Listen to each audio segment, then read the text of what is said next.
morning, and welcome to episode 11 It is of The Resurgence. Now, when I say morning, I do mean morning, because this is the earliest we've ever filmed in our lives. And we are struggling to bring you this episode because Mercury is in retrograde, and good Lord, it is a struggle on many levels. So December 16th, Mercury will come out retrograde. Everything will go back to normal as it can be by doing this. Any announcements we have today, brother? Well, not too many other than the college football playoffs are out. Come on. Oregon is number one in the Big Ten. First time debuting in the Big Ten Conference.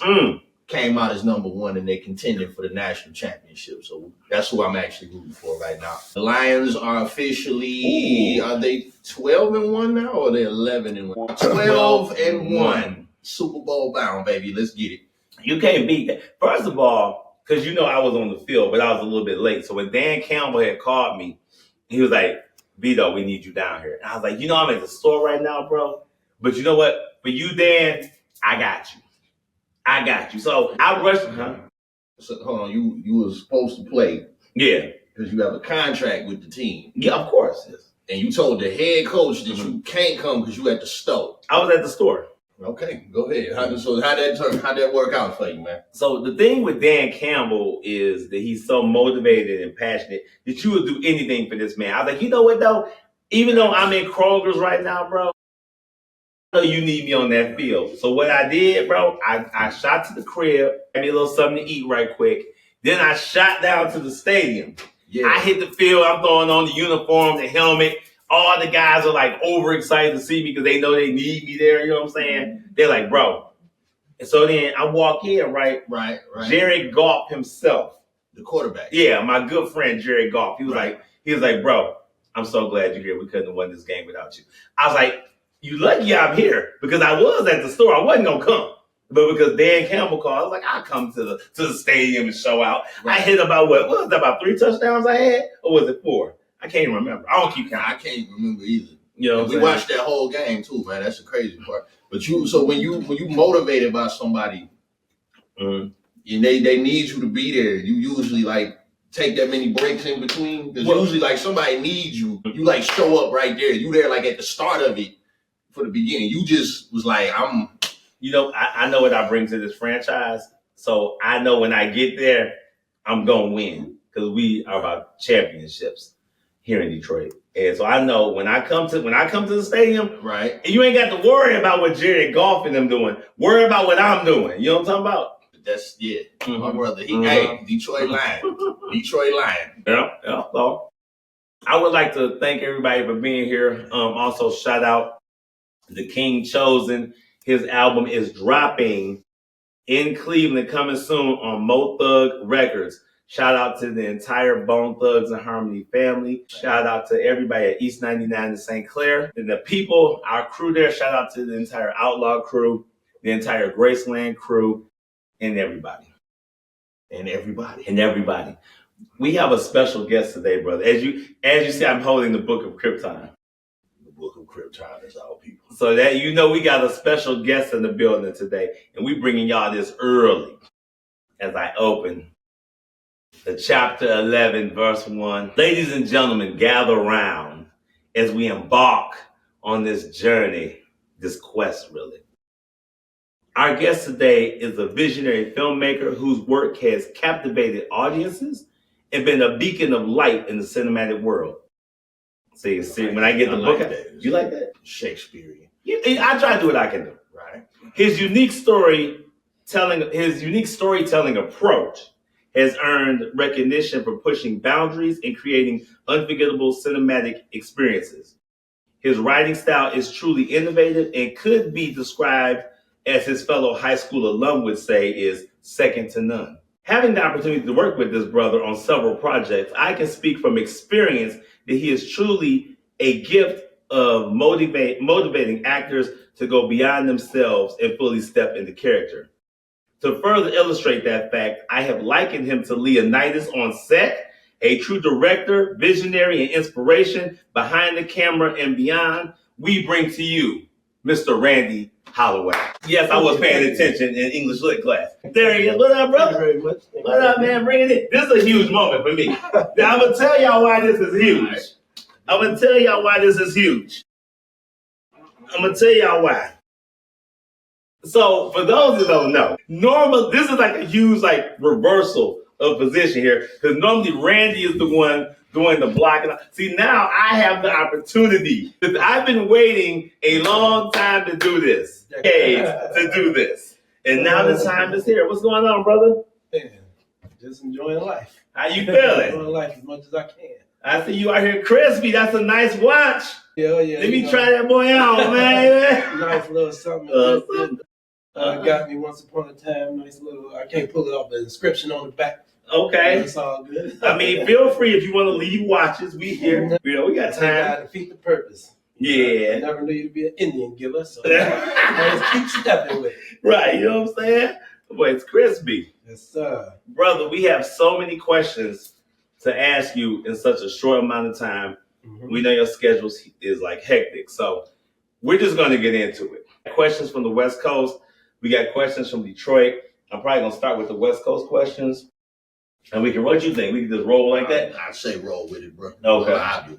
Okay. So, first of all, what's been happening lately? What's something right now that you're focused on as far as film? Where are we at right now? Right now, I have about 5 films in post-production. Okay.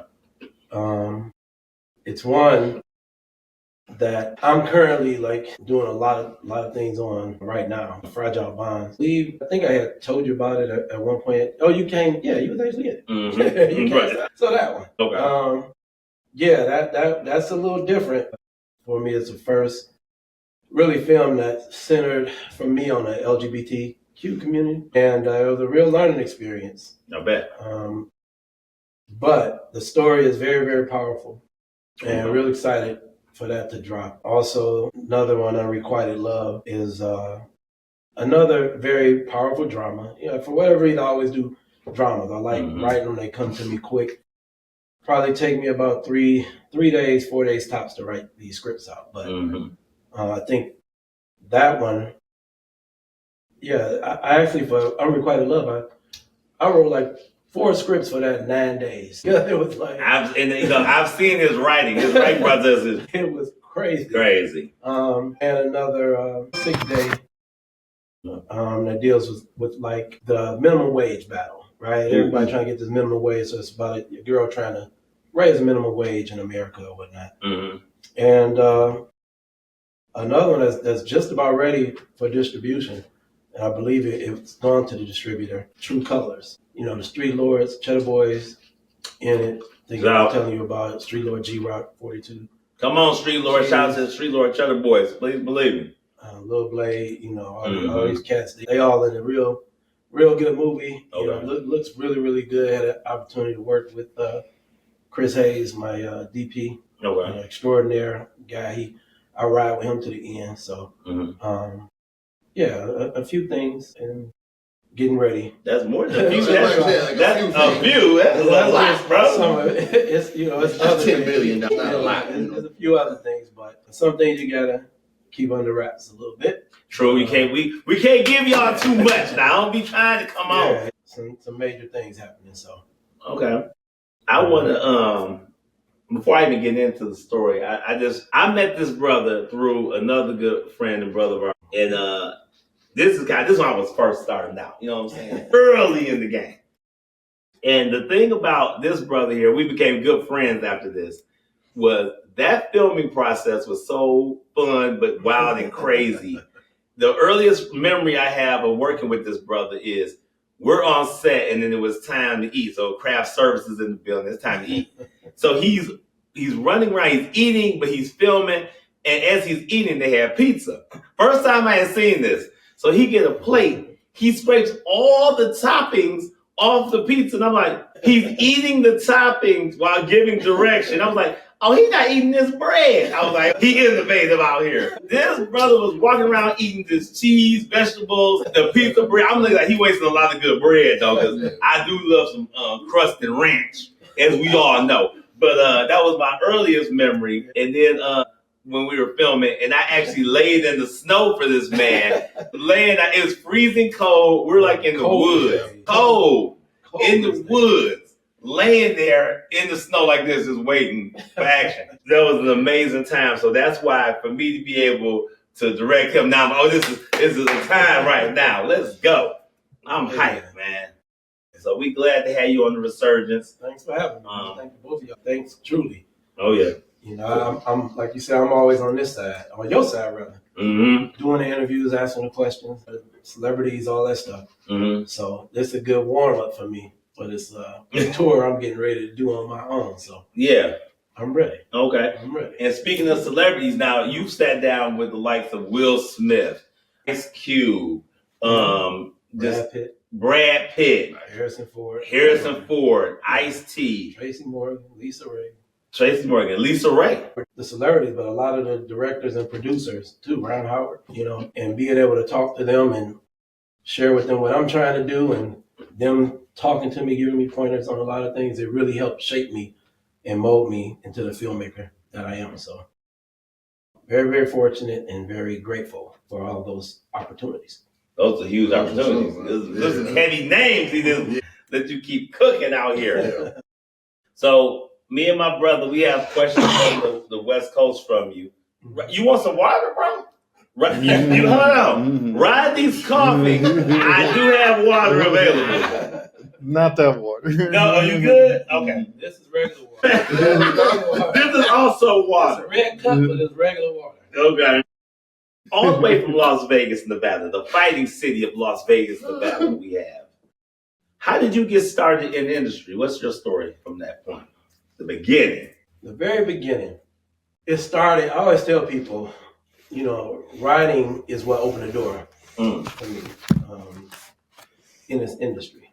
And I tell people back in high school, I used to write love letters for my friends, like this Black Cyrano de Bergerac, right? Okay. And so they would always want letters and stuff for their girls. Like, I need a letter, write me something. So I wrote it. So I was like, oh, I got a knack for this because they always worked. But it actually started when I got to Chrysler and I used to go to the movies a lot. And I started to tell people about the movies that I saw. And people was like, oh, like, hey, you saw that movie, come here. So eventually I was talking to damn near everybody. We can't curse on this, right? We don't FCC regulated. No, cut loose. But yeah, I had damn near talked to everybody in the plant. And my voice started getting tired because I was always telling people about these movies. So essentially I started writing out these movie reviews to the movies. And back then we had something called like an MOA agreement where we didn't have breaks and stuff like that. I believe it's still set up now. They had changed it, but then it was like you got 12 minutes, 11 minutes, then a 20-minute lunch. It was like stuff like that. So it really wasn't a whole lot of time. But during breaks, I would, those like 11 minutes, I would go in the office and write up a movie review. And at lunchtime, those 20 minutes, I'd go out and pass them around. And people started liking them. And they were like, hey, you need to turn these into your school paper. And at the time, I was going to Wayne State for mechanical engineer, which is just something that you did. I was always good at math, physics, I was straight A's, all that stuff. But it really wasn't like moving to me or inspiration. I was just doing it. That's what my brother did. I was like, hey, I just do this. Never really thinking about anything. But the movie thing just kind of bit me. And I'll never forget the first movie I went to review for my Wayne State paper was a movie called Billy Elliot. And I take it back. The first one was that movie. It was Jamie Foxx first, where he was a crook, and I cannot think of the name of it. Bait. That was the first one. Good. I went to see that movie, and I was like, man. And I'm telling everybody, like, hey, I went to see this movie like months before it came out. He's like, how you do that? The second movie was Billy Elliot. Okay. And I went to see that, and I was like, I don't want to see this movie. I want to see the hype hood movies because I was getting a lot of attention from that. Like, nobody knows this Billy Elliot. When I went in to see Billy Elliot, tears was just rolling down my face. Wow. It's probably one of the best movies I ever saw in my life. Okay. And I was like, holy crap, this is amazing. And when I came out of the movie, you know, back then we had these big press kits, like folders, you know what I'm saying? Like a typical school folder or whatever, and they had all the information in it, pictures, still, negatives, all this stuff, all the information about the movie. The lady came out. I mean, she was out there. She saw me walk past, and me being the only little young black kid in there, all these white people, these critics, like I can't think of their name, but Detroit News, they was all there too. Oh, wow. And she saw me. She said, "Excuse me." I said, "Yes." She said, "How'd you get that?" And I said, "What?" She said, "That press kid, you're not supposed to have that. How you get that?" I said, "Oh, I got it from my school. I'm a writer." And she said, "Really?" I said, "Yeah." We started talking. And she said, "You know what? You're real smart. Like, I'm going to take you under my wing. Like, I'm going to show you." Wow. And just so happens she was like Warner Brothers representative. And Nice. From there, it kind of just exploded because she ended up introducing me to these people that had a magazine. I started writing for the magazine. They got the magazine. Was like, "Oh, your picture's looking for a screener rep in Detroit. Like, we like you. We like how you write. We think you'll be a good fit." So I gave them your name. "Is that cool?" I'm like, "Yeah." Not cool. I was working for Columbia Pictures here in Detroit. So I was working at Chrysler. I was working for Columbia Pictures, and I was doing all the pre-screenings of these movies. So when the celebrities would come out, we have it set up where they'd be at the movie theater. I'd do like the previews. So now I was able to get all my people to come out to see these movies ahead of time. And it was so funny because it was always where they rented out a certain size theater. Right. But me, being the ambitious young fellow that I was, figured out because nothing was digital back then. Right. You just needed the paper that said, "Hey, you're invited." There's 8.5 by 11. So I would see the color of the paper. I get the color of the paper and run off copies and pass them out, and it was like packed the theater, and they couldn't understand it back at Columbia Pictures. Like, "Oh my God, you're doing a great job! But how so many people coming? Like, this is crazy." Yeah. Because it cost to rent them theaters out to do all that, but the prices start running up. They was like, "Wait a minute, like something got to give. We can't. That's too much. How you doing all this?" Right. So eventually, I slowed up on that, but that kind of was like my foray into the movie business. Y'all keep letting me talk. I can talk, right? Oh no, You'll be here for a while, right? But yeah, I ended up working with a lady at the time, Katrina Storm, who had, not Storm, I'm sorry, Katrina Red. Katrina Storm, how you doing? Shout out. I ain't forgot about you. See, you was on my map. She was like the representative for the Black Cinema Cafe, which was like the precursor to the American Black Film Festival. Okay. So what would happen is they would rent out a venue once a month to screen black film, independent film, because back then, unlike the Tubies now, where black filmmakers can get their stuff out like that. Back then, you couldn't do it. Right. They wasn't looking for it. They wasn't accepting it. They wasn't, distributing, saying like nobody watches black film, especially overseas. They can't make any money off of it. So that was very, innovative and just a blessing to be able to work with someone like that and get these movies out. So once that happened, I just fell in love. I was already in love with film anyway. Just growing up, my mother was older when she was 44 when she had me. So I grew up with her watching like AMC, movie classics, watching all the classic films and falling in love with film from that aspect and understanding the differences in films from then to what I was seeing at that time. And films that time were getting terrible. And I'm like, wait a minute. Right. So that prompted me to say, hey, I want to get into that. I always had wanted to be an actor, but I always feel like, man, I want to get into the other side because I want to be able to control what these movies look like and how they come out. I don't want people to be able to, I give them something and then they destroy your movie. And it happens a lot, so I wanted to be on the other side to be able to kind of control that narrative. So, that is a hodgepodge of just what made me really jump. That's what inspired you to get into the... Okay. Yeah. And that actually goes with one of our questions. Well, that was the first question we had. The other question is, what was your first... Can you tell us what your first experience was like working on the film set? Because I think no one will ever forget that. My first experience working on a film set was a movie with Elizabeth Shue. I want to say it was called Elevator. And I was just an extra in that film. And it was a crazy story because how they got the screenplay was a lady who had the screenplay. She had written it years before, I think like in the 60s or 70s. It had been a while. And it was under her bed. She kept it in a box with some other stuff under her bed. And all these years later, she pulled it out and submitted it to whoever. And they liked it and turned it into a film. So I was like, man, like, for me, I was like, dang, something like that can happen. You can just have something stored for all this time, no matter when you write it. If it's good, it's good. Right? And just a quick sidebar, that's even with the stories that I write, that's where I'm always at with it. Try to make them timeless, that you can watch them now, 40 years from now, and still be able to relate to the story of what's going on. But yeah, that was my first experience working on a set. Had a chance to go on a set of 61 with what's the comedian's name? The Princess Bride. What's his name? Billy Crystal. Billy Crystal. Yeah. Was he Hilarious. Yeah. Billy Crystal's hilarious. Yeah, having a chance to be on that set too, just seeing lights, camera, action, and just like, wow, you know. That's the part.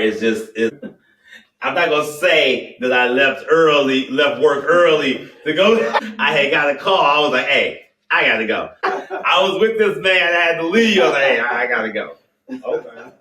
Wow, that is weird because like the questions you're answering are flowing right along with the questions that we have laid out. You know what I'm saying? That's the thing too. I think when you get on a film set for the first time, that's when you kind of discover your love for that craft because of the amount of time that you're there, the amount of takes that you have to do, and it's just like you know what I mean. You're there literally all day. 9 a.m. arrival time to probably about 1 a.m, 2 a.m. Can't leave. But it never feels like work to you, right? Because this is a passion for you. Yeah, and you'll sit in that room for 3 hours and won't care. Yeah. And for me, it's always a learning experience. Yeah. You know, like I know, like, and people say it. The people that know me, like you know me, the amount of experience I have in this industry trumps, I'm sure, 95% of the people making movies here in Detroit. But I'm always a student. I never think I know more than the next person. I don't care if they just started, because I can learn something from them. They might have a new innovative way of doing something that I've never seen nobody do anything before. So I always know when to keep quiet and watch and study and learn. And I mean, that might be one of the questions you come up ask, so I won't say it now, but just in my experience working with these major networks and working on this, you know, even reality TV, I've learned so much. I tell people, like, I've learned so much like, I've been told no so many times that I might not know everything to do, but I know a lot of what not to do, right? But it's just all from knowing how to keep my mouth shut and watch and learn and ask questions, you know? That's the essence of life. Yeah, it's so many people here that don't take advantage. Everybody thinks they know so much more than the next person. And instead of just humbling themselves to say, let me watch what this guy's doing, let me even ask them to say, hey, come over here and help me out. Is it cool? They rather compete and fight. I guess just the nature of the business. Everybody been watching Jay-Z for so long and just fell in love with how he do things. I guess everybody like dog eat dog and they gotta just take you out in order to be on top. But we could get so much further along. Everybody said working together. And a lot of other filmmakers and other races, when I've been out of town in different states, that's all they do, right? That's what that part. One of the first person I ever interviewed was Adam Sandler. Right. Hilarious. That's what it was crazy. I asked him 2 questions. One, how did it feel making $20 million a picture? And he said, I don't know, but I can tell you how I feel making $25 million a picture. And I'm like, but I'm asking him, how did you get, you know, started? How do you do all these movies? He said, it's just me, about 6, 7 of my buddies. We sit around on the weekend, get beers, and we all come up with ideas. And every picture, we all just switch roles. So one might be a writer on this one. Everybody works together except for, you know, the majority of us here in Detroit. Right? Which is a cultural. The cultural divide is just crazy. And I used to waste my time trying to convince people, like, hey, if we can do it like this, it'll work, till you just get tired, right? And you just have to just go ahead and do your thing. And, you know, the people that's supposed to be there will be there. And the ones that's not. So I'm going to just go ahead and insert this question because there's several. You're going to be here a while, sir. But so when you mentioned the competition element of filmmaking and then you mentioned the cultural aspect, And I know most people that were in the industry at this time, and I want to know if you felt this too. During the Tyler Perry era, that's what I call it, the Tyler Perry era, when it seemed like every playwright, every stage play director saw Tyler Perry's blueprint and did their best to just absolutely duplicate his story in a way to achieve success. And I felt it here especially. It was very heavy. So what are your thoughts on that? Did you notice it as well? Did you kind of link it to Tyler's movement? 100%. And then, like, what was your experience? 100%. It's just like, sports. It's just like the NBA. It's a copycat league. Yeah. Everybody tries to copy the next person. Like now, Tubi, drugs, guns, sex. That's it. That's all they know. They see it. They go with it. And that's cool. You can do that. But when people come to me with ideas and stories, and they say they want to make it, they want to break big, and they want to get out of this Tubi stuff. But if you creating things that's heavy in a Tubi world, that's all you're going to be able to get to. Right. Because the people that I talk to, the network executives, the presidents, they're not looking for the same thing. They already got that. Right. When people that, they go to these schools, they get these writing, screenplay degrees, and they try and tell people, I want to write. This is just like what they got out here. They already got you for the same thing. They just go to the people they already get. You have to be different. You have to come out with different things so that people notice you.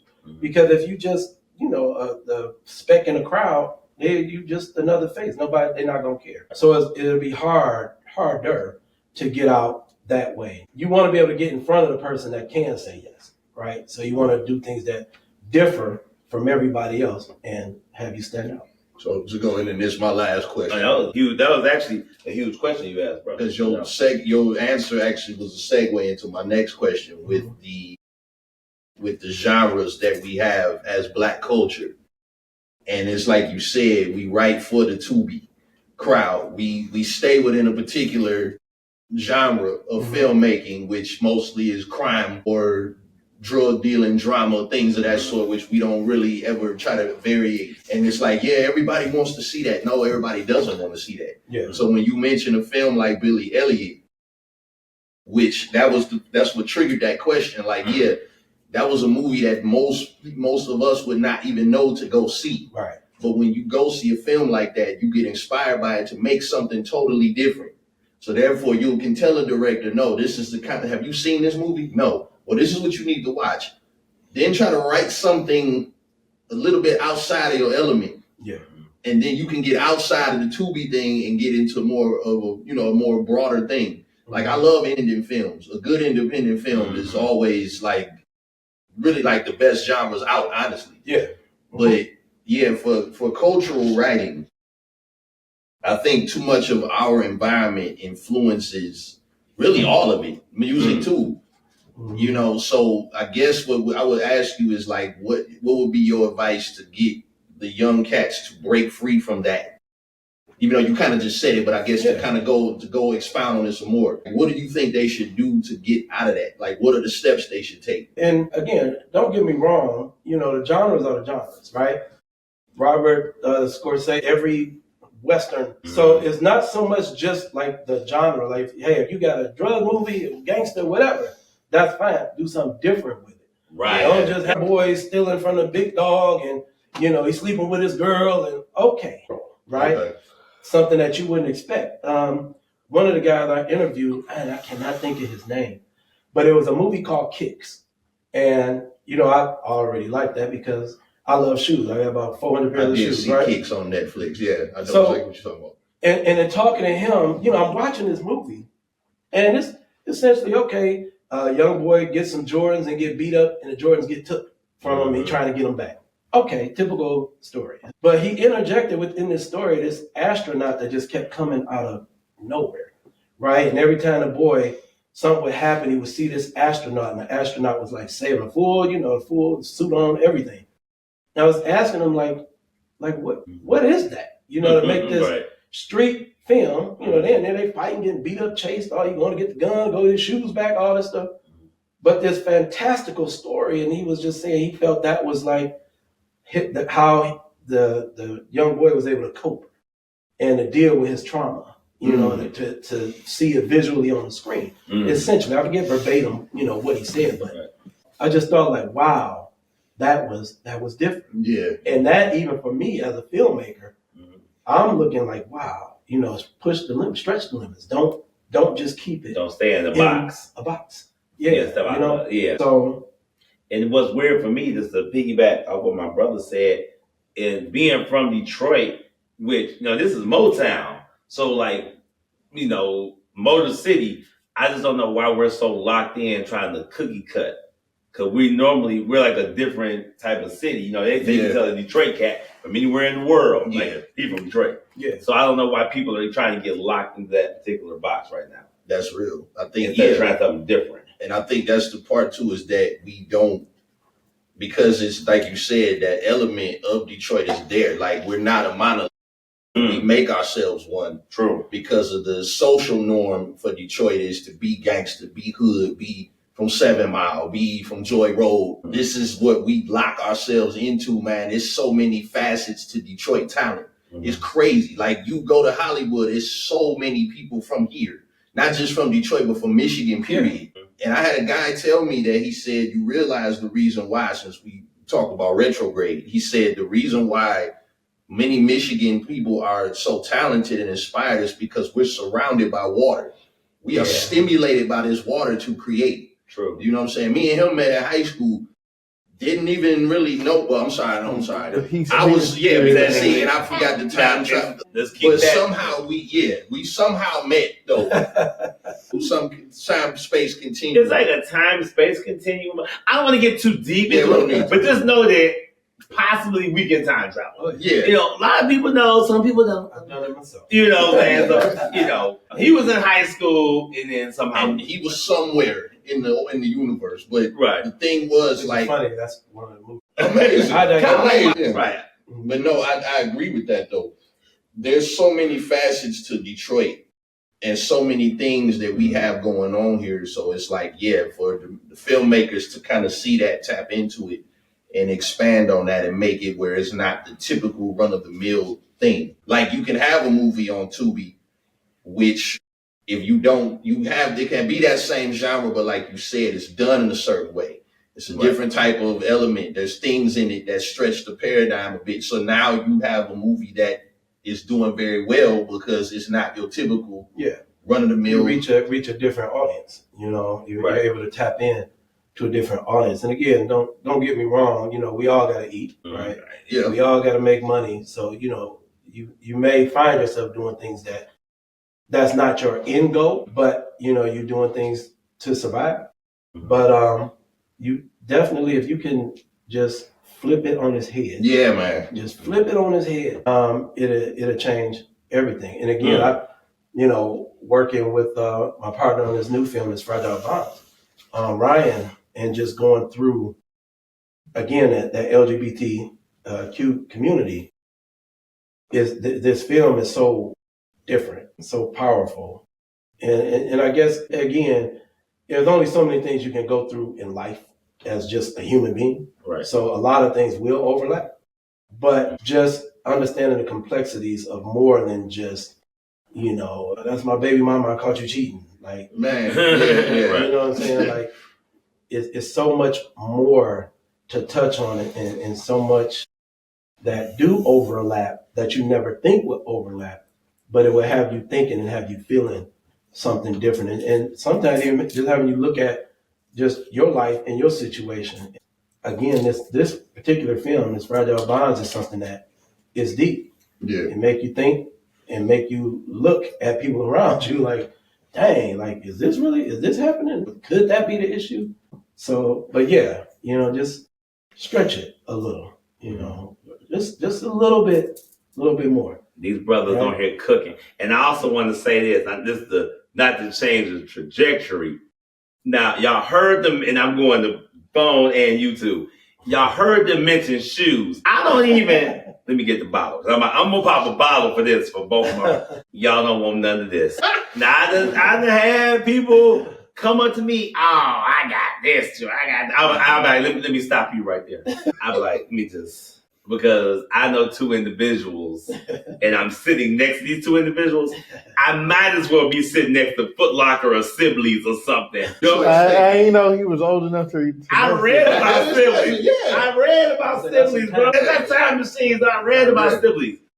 Y'all think y'all got shoes? Y'all don't want nothing. Kind of like when somebody about to fight Bruce Lee, you'd be like, I wouldn't even get in the mess. I would leave that alone. To that. You've already talked about the film that inspired you to get started. What about a director? Is there a director that you've been influenced by, or like it was like Stanley Kubrick? Okay, definitely Stanley Kubrick. His way of storytelling, layering, the layering that he does within his films. And there's a bunch. I mean, Alfred Hitchcock, I love him. Of course. It was Kubrick and those messages, in his films that just has me, right? Mm-hmm. And so every film that I write is all about the layers, because again, anybody can write. I tell the people, I can't write. I don't write like you. I can't write. Anybody can write. You put it together. You follow a format. You get a book, go to school. It's a format. But when I was at Sundance, I was Sundance screenwriting. What I learned there is just all about like the layers. You have to be able to layer these stories. And so in my movies, there's usually about 6 or 7 layers in that story. And some of them even be subliminal. So you might not see it. It'll just hit you at some point, like, oh, and everything ties back together. I think for me, and I forgot where I was going with the whole thing, but in the storytelling, Stanley Kubrick, that, Dr. Strangelove, some of The Shining, that was one of the movies. I took a film class at Wayne State for mechanical engineering. Again, I was studying that. I was at Christ, and that was just the way to go. I'd probably be at $300,000 a year right now had I stayed engineering degree, all that crap. But that changed everything. That's really what changed everything. Mm-hmm. Taking that film class, for my thesis for that class, I had to write. We had to pick a subject in a movie, and I did mine on Menace to Society. Nice. And how the score told the whole movie. You listen at the score, it tell you the whole movie all the way through. And that changed everything for me. But in that class, we watched The Shining. And the instructor broke it down, everything that he did, every little symbol in the movie, every prop that was placed. Right. I was like, wow, that I was hooked. Stanley Kubrick, I started watching everything that he did, so that's really the director that really inspires my style, right?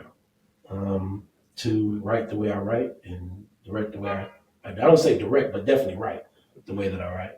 I never saw Clockwork Orange all the way through, so I need to get on that. Yeah. But I gotta say this brother here, surprisingly, I had a high. Well, I don't know. I want to say.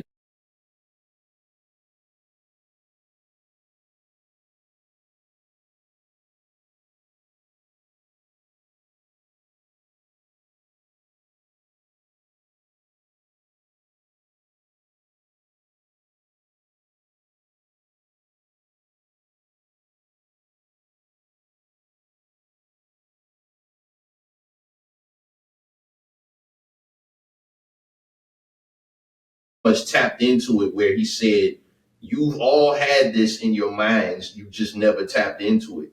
This one here, we would both have things to spot out, but this guy could take it so, and to this day now, it's just like, did you see that? Yeah, I did see that. You're like, yeah, but did you see this?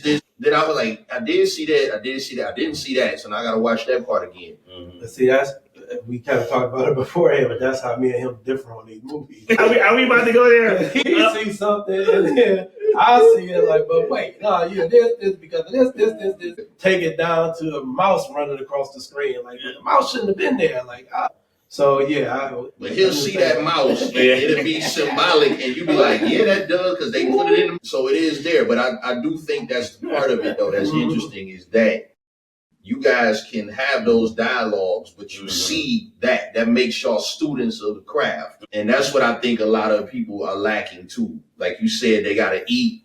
They want to make the film. the Tyler Perry movement, that was another thing that bothered me about a lot of playwrights. It's like, y'all aren't doing this really for the passionate side. You're doing it because you saw what he did and you want to, and that's not how this works. Not everybody, but majority. I don't want to throw everybody under the bus, but my bad if I did. Yeah, but yes, they saw it. That's the 50 Cent power. That's why everything you see on TV is like power. 50, what up, bro? We need you on the resurgence. I do love power. Oh, yeah, that was. So what people don't know, whenever it's a major film that comes out, I go see it, Randy go see it. I'm in the theater with the one cheer like Denzel. I call Randy, he's like, man, what was that, bro? I'm like, what? You not mind blown? He's like, nah. Which superhero movie was the thing that I loved about The Flash as far as the DC, the end of the Snyderverse film was that it was, to me, it was a complete summer movie. It had the action in it, it had the humor. That's like the first side of it. Right. But the core of it was, to me, that was a solid story to me. You go back, you meet your younger self, the whole Back to the Future vibe was in it. But the part that got me, and I still to this day, the grocery store scene with him and his mom, I cry every single time. That was a rough scene. That movie was excellent to me, bro. And I get it. The DC Snyderverse vision was a bit obscure to a lot of people. I watched it a couple times. I like seeing Nick Cage as the CGI computerized, as much as it can be computerized, version of him as Superman floating up there. Yeah. That was yeah. But for all, the stuff you said, all those check the boxes. But again, for me, I'm more of a cerebral type of watcher, right? For all kind of things. That's why majority of the superhero films, I take them at face value, right? I remember watching, I had a buddy that I used to work with at Chrysler, Orlando. I tell you, he's like a Transformers super fan. I'm talking about as many shoes as I have, he got Transformers. That first Transformers movie. But see, here's the thing.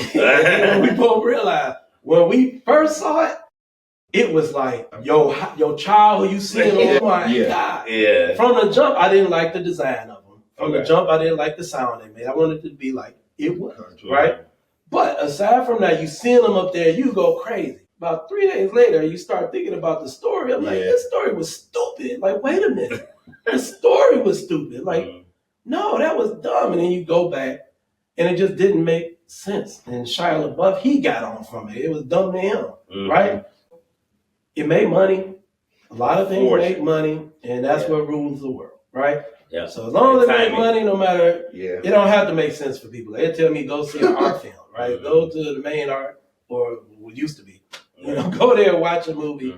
And I didn't get the Blair Witch Project, but it made so much money. But I'm like, people, oh my God, I'm so scared. I'm in there falling asleep. I probably went to see it 6 times. Scared? Trying to stay, you know what I'm saying? But they look at that as like it's one of the greatest movies because of what it did and how it was so scared of it. I just didn't get it. You ain't get it. To me, nothing has been scary since, and I don't want to say scary because Get Out was more creepy. Get Out was really good, but it was just creepy. Not scary, but creepy. Us was creepy. Okay. It was like an eerie. Jordan Peele has a way of pulling that eerie feeling out of you. You know what I'm saying? Scary, I would say maybe the first 3 Nightmare on Elm Streets kind of was like, okay. Yeah. After 3, I was like, ugh. When you start getting comical, I'm like, 3 was one. The third one was, I love that one. The third one, I think, is when, remember when old boy got pulled through the door? Yeah. I don't know. That messed with me for years. I don't know what it was, but he got pulled through that door. I was like, the first Scream, that was great. Okay. That was brilliant, right? Yeah. So, it's a lot of movies that, and we're on topic right now because actually our next question coming in from the West Coast is, as I crack this bottle, what are your top 5 films? Right? Y'all see that? 5 films. Oh, what's your first top 5? Your favorites? What you got? Grease. Shout out to John Travolta and the entire family. I have Grease, everyone. The Matrix. That first Matrix, Malone. The Omen, the original. Mm-hmm. The original Omen. All of the new one, the last Omen, that was actually really, but they were able to make it feel like the original, you know, in the 70s. I didn't see the new. It was really good. Really? It was really good to me. All right. That was 3? Okay. I would say, I got so many. If I had to pick a couple more, let's see. I did like Terminator 2. Oh my God. That was brilliant. Terminator 2 was brilliant. When he was on that little bike. And the introduction And the of the CGI too, I think. That was when that was like one of the first CGI films like that. Yeah. Mm-hmm. I remember like The Matrix, going to see that. I only went to see it because nobody knew what it was when it first came out. Nobody knew that. Even the posters, they didn't tell you nothing. I just went to see it because they had Lawrence Fishburne. True. Right? And Keanu Reeves. And I liked him from, Bill and Ted, right? I'm like, oh, they got my guys in it. Let me go see it. And I'll never forget sitting in that audience the first time it came out. And the theater wasn't even crowded. Yeah. I'm in there watching it, and when Trinity jumped up and froze in the air and that camera went around, I lost my mind. Yeah. I said, oh my God. That first Matrix I think we was on the phone talking about probably like 5 hours. Because that first Matrix was something special. Actually, I don't even know how many times I've seen The Matrix because we saw it at the movies. We all went to see it the movies. The whole crew went. Then I think we went again to see it again. For sure, I saw it at minimum 8 times at the theater. How old was he? I was so young. Yeah, that math keeps coming up, bro. But yeah, somehow I saw it. Like we had a way to watch the movies at school as well on the computer. We watched that movie probably every single day. The Matrix had us wondering if any of this was really real. We walked out like, wait a minute, maybe this is all fake. Oh snap! We were. And The Godfather. I don't know how to forget that. Casino Godfather. All the movies. They just. You said Dark Knight. You talk about the entire trilogy or just the first? The Man of Steel. I disagree. Perfect is such a strong word. Yeah. Me and him analyzed it. I liked it the first time I saw it because I just picked up on a lot of things. So here's what I would tell you. You and my son are very similar because my son is very cerebral. Same type of person. Literally, my son will hate a movie 3 seconds into it. My nephew is not a fan of a lot of films. Because I love how his mind works, and we kind of just go back and forth with it. But for me, what I loved about Man of Steel come from Zack Snyder, which he's not a great storyteller per se, but he's an amazing visionary. That was it. Every movie that I don't like comes down to the story, right? True. Okay. Now we start separating the visionary, the action, the explosions, the colors. Okay, I get that. But when it comes for me, the story, it just has to flow, and it can't be no super big holes in it. Like, well, wait a minute, why did they not do that? We talked about it with Justice League?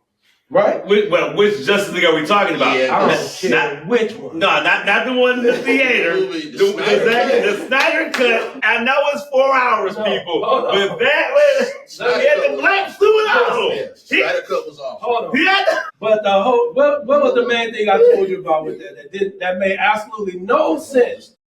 They had all these guns fighting these aliens. That man, the weakest one out of all of them, with no. Hold on, Batman. I love Batman. Don't get me wrong. I'm talking like this. I grew up. I'm just saying. They fighting all them aliens. He throws down the gun to fist fight aliens. Like, no, he just threw it down like, I'm about to kick your ass. And he's punching the aliens, and they fighting Wonder Woman, destroying her, but they get knocked out by Batman. I'm like, wait. That first, so you talking about when they first showed up, they found Steppenwolf and he had the hostage. Yeah. Okay, if you watch it again, just remember Batman was having a hard time with the Parademon at first. It was throwing him around a little bit, and then he finally figured out a way to get him down. Knocked him out. But Batman had the little the things on his glove to hit him with. Yeah. Oh yeah, the thing Alfred made. They was beating. We're not being biased. I promise you, not being biased. They was beating up Wonder Woman, but he with some brass knuckles. But they Batman. All they had to do was thump him and knock his head off. Batman's brass knuckles are not your average brass knuckles. But no, I get that. See, me and him on the same page. Lord. You threw down the gun and fist fight him. Like, what are you doing? But what you said was interesting, though. With what I liked about Man of Steel, and just to kind of get into filmmaking once again, so we don't go too far. there's things about it that I understood. Like there's what you saw in the film, and then I'm thinking there's a psychology behind it. Mm-hmm. So one of my buddies, Terrell Colbert, shout out to him because he's a filmmaker as well. Me and him went back and forth about the end scene where he had Zod in the chokehold and he decided to make the decision he made. And so everybody's like, man, no, he wouldn't do that. And I'm saying, but no, you got to look at the dynamic of that. And I understood that scene completely. Mm-hmm. He made a decision. Me and Vito had the same conversation. Yeah, he made a decision between his own people, but his own people were actually trying to kill the people he was trying to save. So Terrell was like, well, why didn't he take him to the Phantom Zone? I said, because he would have put himself at risk in there too. The Phantom Zone is a vacuum. It is. So it would have took him and Zod out. So he decided, he made a decision.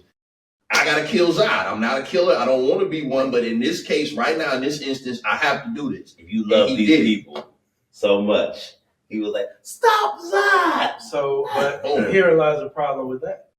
Because once you kill somebody, you different. Like, true. Everything about you changed.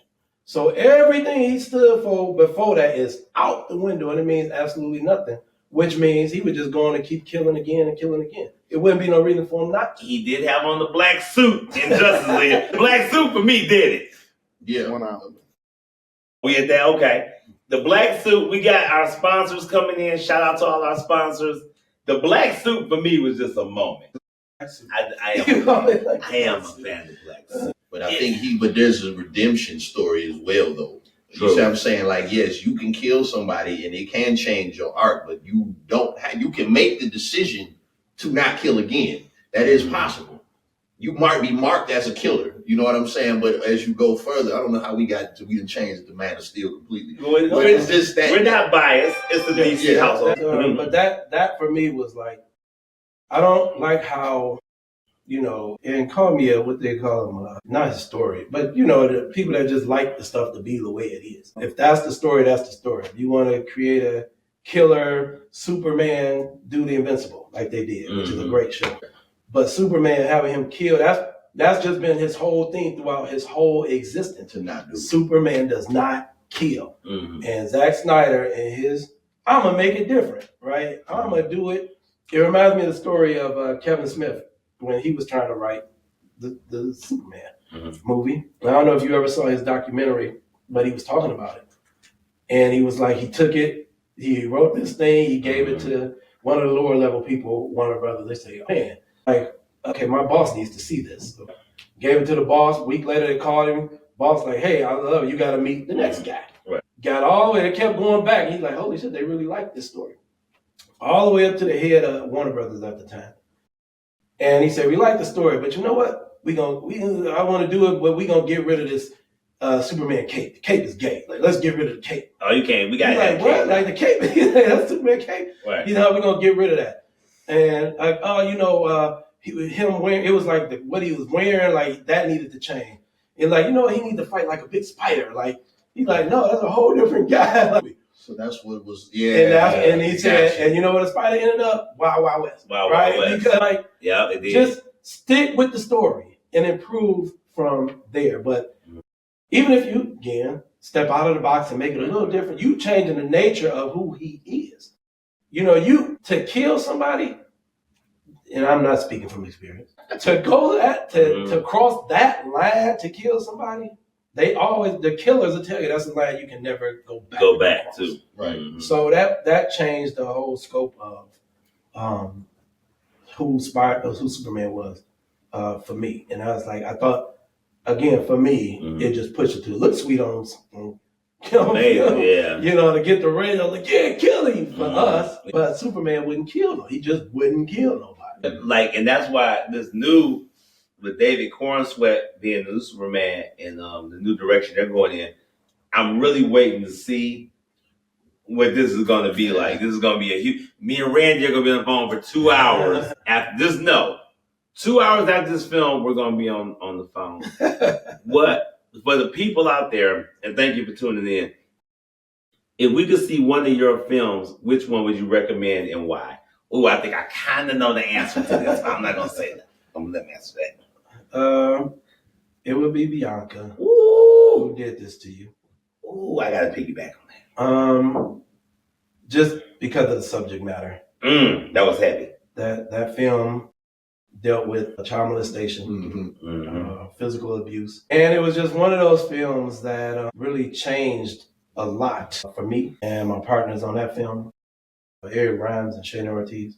Shout out to the crew and the homies right there. You know, that film really showed me the power that I had as a filmmaker. That film was heavy, bro. It was definitely heavy, to the point where even to this day, people still ask, when are we going to see this movie where that? It's coming. It's coming.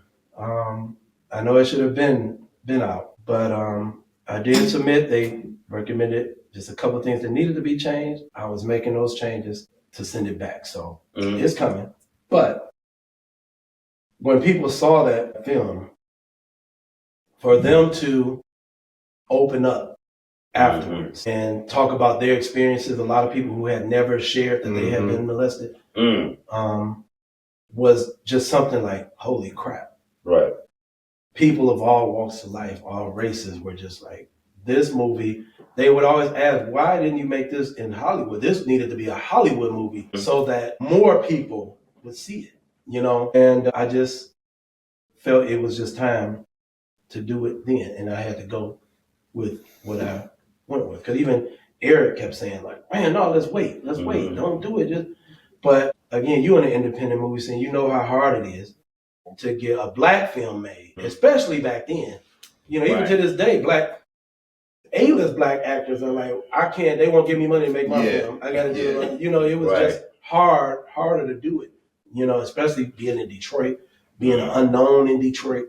You know, people, you don't know. Even when I was going around raising money for films back then, I had plenty of people with money. But they always told me, Randy, if you want to build an apartment building, we'll help you. We know that. We don't know nothing about movies. Right. We don't invest in nothing we don't know about. Right. So it was always difficult to get that kind of backing to do it. So, you know, we just felt at the time like it was something we had to do, and we did it.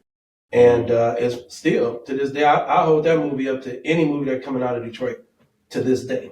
That movie and that premiere. So two things. Well, I think Bruce, you was there. I think everybody. I might have been there. Yeah, everybody, the whole crew was there. When I tell y'all, this film right here. When I tell y'all, I would be at the store, and I would hear people talking about it. I'm like, so the night of the premiere, it was so many people in there. I was like, bro, a lot of people know about this. It was so many people at that Bianca premiere, bro. And that was my first time having the opportunity to do the location. I was in charge of the location for that, for one of those pivotal scenes. That was huge. We did that in the psychology office. Yeah. That was Dr. Kim.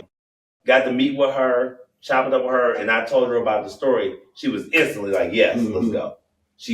Yes, automatically. Gave us her whole suite, just that film. But because of the subject matter at the premiere, I couldn't even sit there and watch it. I got out, I came out to the lobby. I was like, bro, I can't sit there. Yeah. I couldn't do it.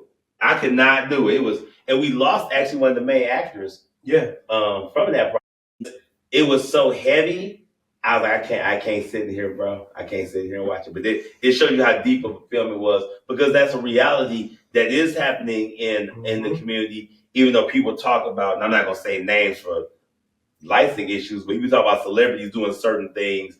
But no, it's your friend, it's your uncle, it's that person in the church, you know, and people don't talk about that, but it's happening. So that film, when I tell you, bro, that right there, I'll make sure everybody can see. I'm gonna make sure y'all can see. When you drop that, I'm done. Cause I always tell them we was Tubi before Tubi. Before Tubi was before Tubi. Yeah, Tubi before when we was with the CDs hand to hand. You know what I'm saying? Yeah, that was more like a purified form of it too. That was It was more authentic back then versus what it is now. Everything is just manufactured and repetitive. And no one had wrote that. I told him on the phone, I was like, bro, nobody wrote nothing like this. Yeah. I was like, when he told me, I was like, bro, ain't nobody wrote. I was like, it don't exist, bro. It don't exist. So, and the crazy story behind it, E. Williams, that wrote the book. I'll never forget going to his kiosk. It was right after we did the film where you was in the snow. If y'all have not seen me in the snow, call me. I may have footage. And we went to his kiosk in Northland Mall. He had a bookstore in right in the middle. When you came in, I think it was right by Target. You remember that? The kiosk? Matter of fact, I walked in the kiosk and seen a family member on the DVD. I was like, oh, bro, I'm going to need some money, though. What we on? So I remember going there. And all these names keep slipping me. I done did so much stuff since then. But me and Eric went to meet him. It was Coke and Charles, former partner. His name is slipping my mind. But he took us out there like, y'all got to meet this guy. He want to do a documentary on this book that he got. So I'm like, okay, let's go. And we went out there and met with him. He was trying to do a documentary on another book about how they used to write checks, 10 G's a week. And I'm talking to him about it. He showed me the book. I was sitting there talking like, okay, tell me about it. Oh, we was writing these checks, fake checks, getting 10,000 a week. We was falling out of control. As he's talking over his shoulder, it's a rack. You know how they had a rack of books? Right. It probably had about 20, 25 books in the rack. They were all Bianca. And so as he's talking, I'm just seeing the back of the book. He's talking and I'm like, hey, it just kept calling me. Mm-hmm. For sure. And he's talking. He's like, yeah, I really want to do this. And I'm like, I tell him, well, why a documentary? Documentaries don't make money, right? Oh, but no, we really need to do this. This is a hell of a story. Finally, I said, you know what? I said, okay, but wait a minute. What's that book? And the other guy that brought it, he started talking. He thought, that's this book. I said, I asked him, what's that book? He said, Bianca. It's a true story about this girl that was molested by our pastor. But anyway, 10 days a week. No. Back it up. Back up, right. Why you don't want to do that book? We talked a little more, and I think I was headed to LA right after that. And I said, I'll tell you what, man, give me both books. I'm going to read them both. And when I get back from LA, I'm going to tell you which one I think we should do. Mm-hmm. Flew to LA. 10 G's a week was a little bigger. Mm-hmm. So I read half of it going, the other half coming back. Mm-hmm. Inside there was probably about 3 stories in one. Right, I was like, this has to be like 3 different movies. Right, okay. I'll never forget laying in my bed saying, let me go ahead and read Bianca. At least I'll start right now. I opened the book, read maybe the first 2 pages. Mm-hmm. My heart was racing. Like, what the? You know what I'm saying? Wow, huge. Like, oh my God. Like, this is crazy. It was just like, holy shit, right? Mm-hmm. Like, this is bad. Not just for what was happening. I'm sitting, and an hour later, I was done with the book. I read it in an hour. Jesus. I couldn't wait to get back to him to say, listen, I like this. We can do it, but this is going to take a little time and it take a lot of money. This, we can do this now. Yeah. Oh, no, I don't want to. I said, go back. It took me and Eric going back to him probably about 13, 14 weeks. Mm-hmm. Every week. We wearing him down. Finally, he says yes and named his price. And Eric was like, call me the bag man. Eric did what he did, got us the bread, got the story, and the rest was history. I wrote that script probably about 9-10 hours. I wrote that script. Ooh. Yeah. About 9-10 hours. It was just pouring out. And people always ask me just about my process writing. I always say, like, when I write, like, I can sit down like everybody else and just bang out a script. But if I'm not connected to it, it'll just be words. But when I'm feeling a story, I go into a zone. It's a gift. It's like God writing. It's done. Like, man, I might make a few minor changes after that, but for the most part, you figure 85-90% of it is where it's at. So let me tell you what I'm hearing through this whole thing. And it is Sunday, so we're going to take y'all there. Mm-hmm. So the whole thing about what you just said and the key word that jumped off the page was process. So for me, it's like I started doing the Christian podcast. I don't try to do that plug too much. We're all Christians. Here. I am probably the most spiritual person here today. Let's begin. My phone is falling. We're wrapping up though. I'm gonna say I had to go into my spiritualism. But the thing what you just said and what he was talking about, how it affected so many people and the process of it all, like that's the thing that I feel like is the part that is really essential. That story got dropped when it did because it needed to touch the people that it needed to touch. It needed to tell their story and for them to come out of the thing. This dude right here has has listened and watched some of the craziest things that we've ever seen. I've been there with him, so I was there. Right. You know, but for him to say that he sat through it and couldn't because he walked out of something, that's powerful. But I feel like that was essential because it needed to be done. But I also listened to the way that you approached it, how much time it took, that process that it took 13 weeks, 9 hours to write the script. Like it had to be done that way. So, like you said, if the film is what it means and what it is and what it represents, that means it is not done being released to the masses. We just got the first half of it, but eventually this movie's going to come out bigger and badder than it was the first time because everybody needs to see it. And I think that was just part of it. You know, to try and release it. Had we released it when we first did it, I don't think it would have gotten seen like it can today. Right? With so many different avenues, so many outlets, so many networks and studios looking for Black content, where now it has a chance to be seen by even more people as opposed to a certain, a small demographic, right? And so everything is God's time. And sometimes we procrastinate, but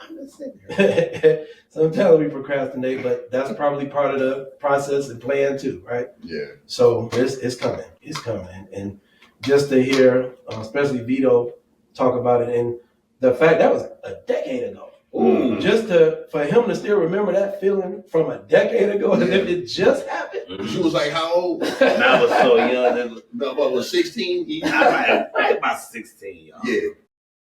You might want to grab that. I just got a feeling. You might. No, I'm serious. You might want to pick that up right there. Yeah, just kind of arm yourself. So yeah, go ahead. What was you saying? Like you. What law, my Lord, is to say I got to like you? Straighten up. What's the next question, man? You don't got no question. All right, so here, you got a question for Mr. Holloway. Hold on. Community activist interview questions. Let's go to that one right there. What law like you? Okay.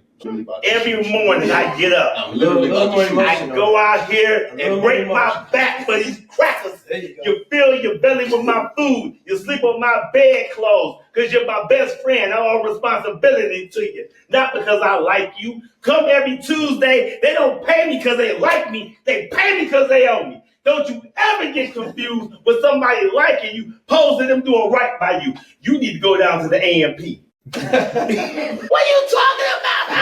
What are you talking about the man still? These bruises shooting me. I am a serious journalist, first of all. I am a serious journalist. I don't know why my brother is doing stuff like this. I'm sorry. Must be the money. For Mr. Holloway. But that was a monologue. Just so you know, the next project, I'm back at it. Let's go. See, so the thing is, and thank y'all for tuning in. We're wrapping up right now because we have a lot of other stuff we got going on today. We got more questions, but we got a lot of stuff to do today. Will you come back to the Resurgence, bro? I feel like a part 2. Okay. Randy's coming back because I feel like a part 2 is necessary. Especially with that monologue I just gave.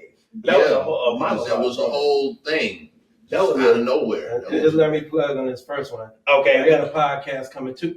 Come on. Talking Positive with Randy and Alan. Come on.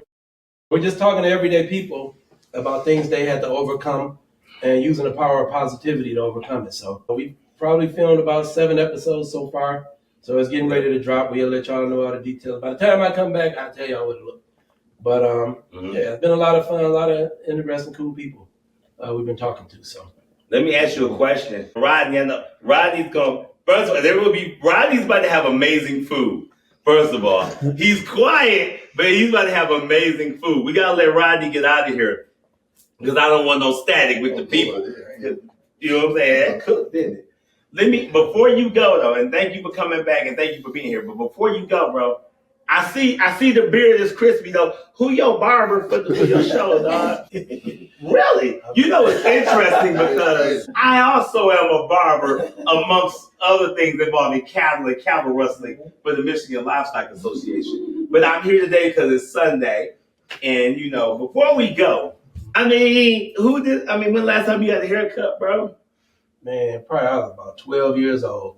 I've been cutting since I was 14. Wow. That's crazy. We got We got a lot in common, bro. You got pictures of the people whose hair. That's Wow. interesting. One, 'Cause you should have that. Con Davison, that's one of the writers and photographers for Metro Time, do all the cover story. He can tell you. He cut his hair all the time. Did you go to barber school? I did not. He did not go to barber school. Okay, then. I'm a very visual learner, right? Okay. It's like I tell everybody now, I've been taking ballroom dancing lessons, right? He's getting really good. He's getting really good. Very fast, right? All I have to do is really look at something. Once I see it, my brain just works where I just start analyzing, figuring out, the mechanics of it. If I did like this or this in practice, but that was it. Just looking at the mechanics of barbers cutting and see how they flick their wrist, and turn, and just practice it over time and just got good at it. So you like Taskmaster from Marvel. That's There you go, right? Okay. That was a huge plug, but y'all heard that, right? Y'all hear that? I mean, but like, so as far as that, so you'll see something and then you'll kind of learn from like this visual. Yeah, studying the mechanics of it. The mechanics of okay. So kind of like haircutting in a way. And I would say cattle rustling, but cattle rustling, you gotta really be out there. Your heel got to grind down in the good soil. Like you got to wedge down in that soil. I think I sent you the picture where I was wrestling the bull down there. Beautiful, like keepsake, right? Real ornate, high quality, where people put things that milestones from their lives in these life chests. So we were going around went to one of the guys that was working with us is like a world-class skydiver. Mike, I forget his name always. Skydiving will change your life. Yeah. Ooh, I was supposed to go skydiving. I was supposed to go skydiving and the wind, it was too windy. Yeah. And I weighed too much at the time. I know the feeling. You got to have your Peugeot screwed on tight. Yeah. So we were going around to different places. Yeah, we went to a rodeo. And which is like my life story. Yeah, which was very cool. I never knew bulls were that. They are. You have I always wanted to do running with the bulls until I saw how fast those bulls really are. They move like dogs, like they're fast, turning on a dime. Oh, don't I know? Woo! Yeah. No bull. So when people pop out to the resurgence, bro, we always offer them different things. We offer resources, we offer different genres. But like, when the last time you lined yourself up, though? Today. You know what, though? Today.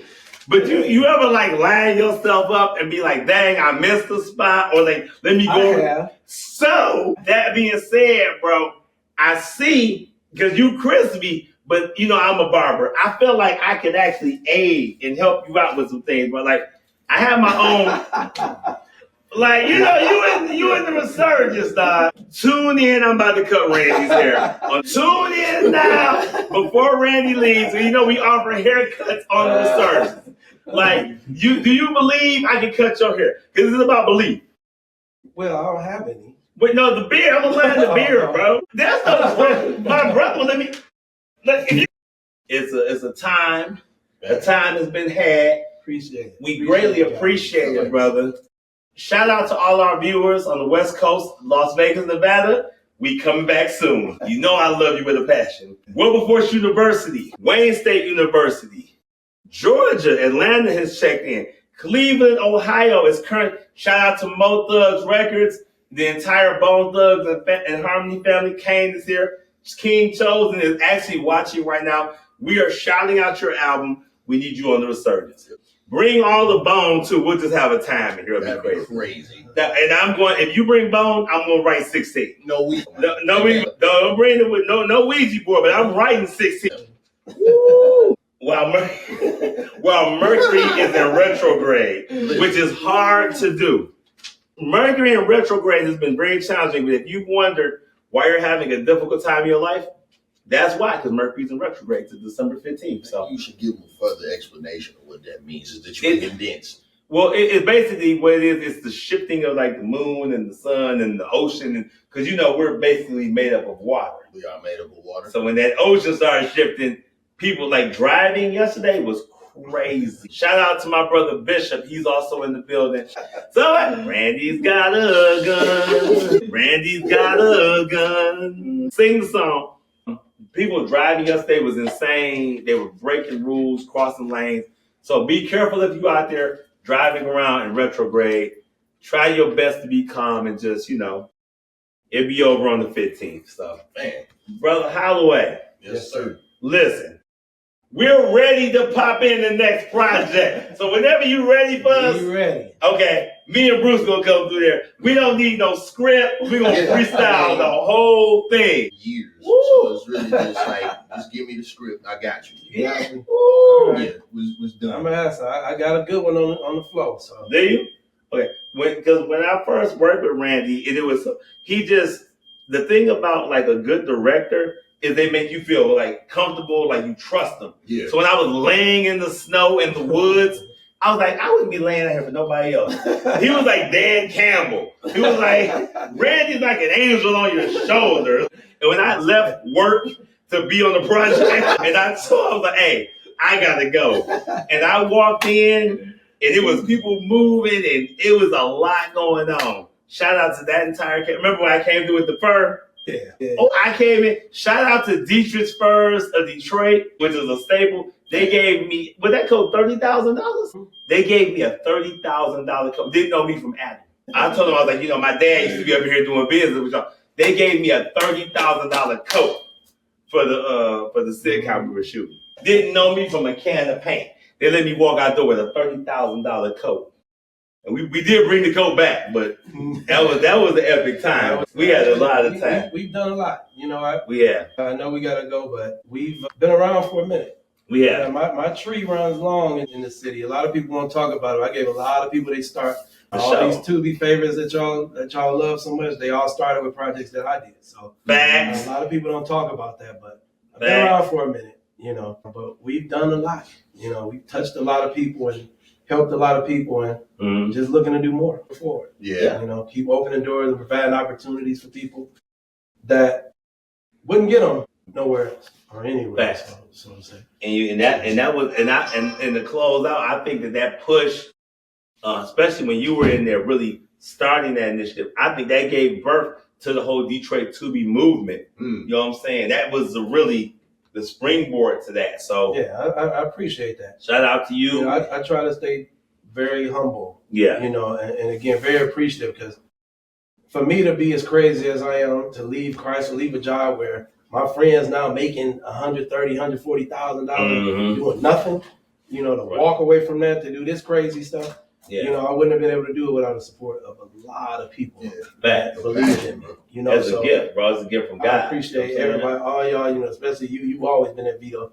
Every time I call you for something, man. So I really love you for that and appreciate you, man. And love you too, bro. For sure. It's just having that support is very important. So I'm grateful for it, but I'm honored and humbled that you see it.